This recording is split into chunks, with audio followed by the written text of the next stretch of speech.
একবার ভাবুন তো কত ভালো হয় যদি আমরা যেটাই খাই ওটা পুরোপুরিভাবে হজম হয়ে যায় আর আমাদের শরীরে লেগে যায়।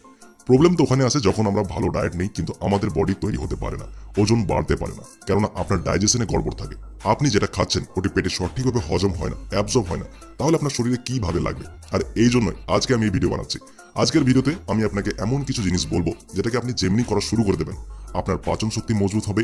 যে যে জিনিস খাবেন সঠিকভাবে আপনার শরীরে লাগবে, আপনার ওজন বাড়ানোয়, বডি বাড়ানোয় অনেক বেশি আপনাকে সাহায্য করবে। তাহলে আর একদম সময় কেন নষ্ট করে সবার প্রথমে যে টিপসটি আছে ওতে আসে। আপনারা অনেক বড় একটা ভুল করেন, আপনারা যখনই খাবার খেতে যান বা খাবার খাওয়া চলাকালীন ফ্রিজের ঠান্ডা জল পান করেন। তাই এটি একদম করা যাবে না। দেখুন, ঠান্ডা জল পান করলে কি হয়, আমাদের যে নাড়ি ভুড়ি আছে, আমাদের যে পাচন ক্রিয়া হয় ওটি আঁকড়ে যায়, কুঁকড়ে যায়। আর তারপর যেমনি আমরা খাবার খাই তো খাবার বেশি জায়গা পায় না, যেটার কারণে ওটি ঘুরতে পারে না পেটে, সঠিকভাবে অ্যাসিডে মিশতে পারে না, আর সঠিকভাবে হজম হতে পারে না। তাই আপনার প্রায় বদহজম হওয়ার সমস্যা লেগেই থাকে, যেটা আপনার পেট ফুলে থাকে, চুঁড়ো ঢেকুর ওঠে, মুখে খাবারের টুকরো ওঠে।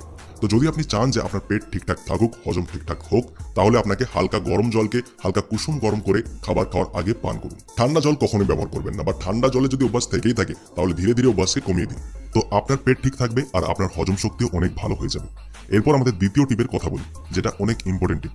যখন আপনি খাবার খেয়ে নেবেন, খাবার যা শেষ করার পরে আপনি একটু জোয়ান বা একটু জিরা আপনার মুখে রাখুন আর ধীরে ধীরে ওটাকে চেবান আর লালার সাথে পেটের ভেতর নিয়ে যান। তো এর ফলে কি হবে? এর ফলে আপনার ডাইজেশন স্ট্রং হবে, আর যে খাবার আপনি খেয়েছেন ওটির পাচন হয় অনেক সাহায্য পাবে, যেটা আপনার বডির মাসেলস গ্রোথের জন্য অনেক বেশি জরুরি। এরপর আসে আমাদের টিপ নাম্বার 3, যেটি হলো clean your small intestine. Intestine মানে হচ্ছে আমাদের পেটের ভেতরের নাড়িভুঁড়ি। খাবার আমাদের এই ছোট্ট ছোট্ট নাড়িগুলিতে অ্যাবজর্ব হয়, মানে খাবার থেকে পুষ্টিগুণ শুষে নেয় এই নাড়িগুলি। প্রথমে যখন আমরা খাবার খাই ওটি ছোট ছোট টুকরোই ভাঙে, তারপর ওটিকে আমাদের শরীর শুষে নেয়। তাহলে ভাবুন, এখানে যদি সমস্যা থাকে তাহলে খাবার থেকে পুষ্টি নিতেই পারলো না। তাহলে আমাদের এটিকে পরিষ্কার অবশ্যই রাখতে হবে। কিভাবে পরিষ্কার করবো? যদি আপনারা সকাল সকাল উঠে হালকা গরম জলকে পান করে নেন, তাহলে এর ফলে আপনার যে স্মল ইন্টেস্টাইন মানে নাড়ি রয়েছে ওটি পুরোপুরিভাবে ক্লিন হয়ে যাবে, যেটা আপনার খাবার থেকে পুষ্টিগুণ শোষণ করার জন্য অনেক জরুরি।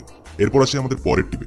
আপনাদেরকে আমি অনেকবারই এটা বলেছি যে যদি আপনি আপনার খাবারে ফাইবারের মাত্রা বাড়িয়ে দেন, তাহলে আপনার খাবার অনেক ভালোভাবে হজম হবে আর আপনার পেটের জন্য এটি অনেক ভালো হবে।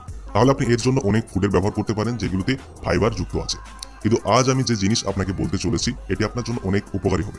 আপনারা কাপিভার ডাইজেস্টিভ ফাইবার ব্যবহার করতে পারেন। এটি করে কি আসলে, এটি আমি আপনাকে বলে দিই। এটি এক ধরনের হজমকারী ফাইবার, আর ফাইবার যখন আপনার পেটে যাবে তো আপনি সেখানে যে জিনিসই খাবেন ওটি সঠিকভাবে ডাইজেস্ট হবে, আপনার হজমের জন্য এটি অনেক ভালো হয়। এবার এটা কি দিয়ে তৈরি করা হয় যে খাবার হজম হয়ে যায়? এতে চিকরি রুট ফাইবার, ওটস ফাইবার, ইসবগুল, ত্রিফলা আর গোন্দ এইসব জিনিস এতে মিশানো আছে অ্যাজ এ ফাইবার, মানে ফাইবারের রূপে এরা বর্তমান। এর ফলে কি হবে, আপনার পেটে যে গুড ব্যাকটেরিয়াগুলি থাকে ওদের বাড়ানোর সাহায্য করে, যেটা থেকে আপনার পাচন শক্তি অনেক দ্রুত গতিতে বেড়ে যায়। এটি দুটি ফ্লেভারে আছে, আপনি এটি পেয়ে যাবেন আম পান্না ফ্লেভারে আর পাবেন কেশর বাদাম ফ্লেভারে। এবার এটিকে ব্যবহার কিভাবে করতে হবে?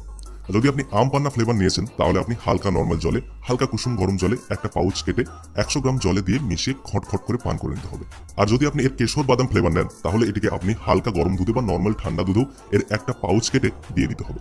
এর মধ্যে অনেক পাউচ আছে, তারপর মিশিয়ে পান করে নিন। আর এই কেশর বাদাম ফ্লেভার হালকা মিষ্টি লাগবে, কিন্তু এখানে আমি আপনাকে একটা কথা বলে দিই যে এতে চিনির ব্যবহার করা হয়নি, তাই এটি আপনার হেলথের জন্য অনেক ভালো হয়। এবার এই জিনিসটি যেমনি আপনি ব্যবহার করা শুরু করে দেবেন তো আপনার হজম ক্ষমতা ঠিক হতে শুরু করবে। যে জিনিসই আপনি খাবেন ওটি সঠিকভাবে হজম হতে থাকবে। আপনারা চেক করতে চাইলে আমি ডেসক্রিপশনে লিংক দিয়ে দিয়েছি, আপনি ওখান থেকে গিয়ে এটিকে একবার অবশ্যই চেক করবেন।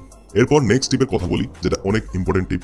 আপনাকে আমি এমন কিছু ফুডস বলছি যেগুলিকে আপনার জীবন থেকে একদম সরিয়ে দিতে হবে। যদি আপনি এগুলিকে খাওয়া ছেড়ে দেন তাহলে আপনার পেট আপনি নিজে থেকে ঠিক হতে থাকবে, আপনার হজম ঠিক হতে থাকবে, আপনার গুড ব্যাকটেরিয়া বাড়বে। কোন কোন খাবারগুলি বলে দিই। স্পাইসি খাবার, যেমন অতিরিক্ত ঝালযুক্ত খাবার, আচার বলুন, অতিরিক্ত মশলাযুক্ত খাবার আপনাকে খাওয়া যাবে না। ফাস্ট ফুড যেমন পিৎজা, বার্গার, ঠেলাওয়ালার কাছে তেলে ভাজা, এইসব জিনিস আপনাকে একদম খাওয়া যাবে না। এর সাথে যে পেস্ট ফুড মানে প্যাকেটে যে খাবারগুলি আছে, যেমন চিপস বলুন, কুরকুরে বা এই ধরনের নোনতা ঝাল যেটা দীর্ঘদিন প্যাকেটে বন্ধ হয়ে আছে, ওগুলি আপনাকে খাওয়া যাবে না। ওর সাথে ফ্যাটি ফুড যেমন ঘি বলুন, আপনার মাখন, এগুলি আপনাকে ততদিন মেনে চলতে হবে যতদিন আপনার পাচন শক্তি ঠিক না হয়ে যায়। যখন আপনি কিছুদিনের জন্য এইসব জিনিসকে ছেড়ে দেবেন তো এতে কি হবে, আপনার পেট পরিষ্কার, শক্তিশালী, সঠিক হয়ে যাবে। তো আপনি যে খাবারগুলি খাবেন ওটি সহজে আপনার হজম হয়ে যাবে, আপনার বডিতে লাগবে।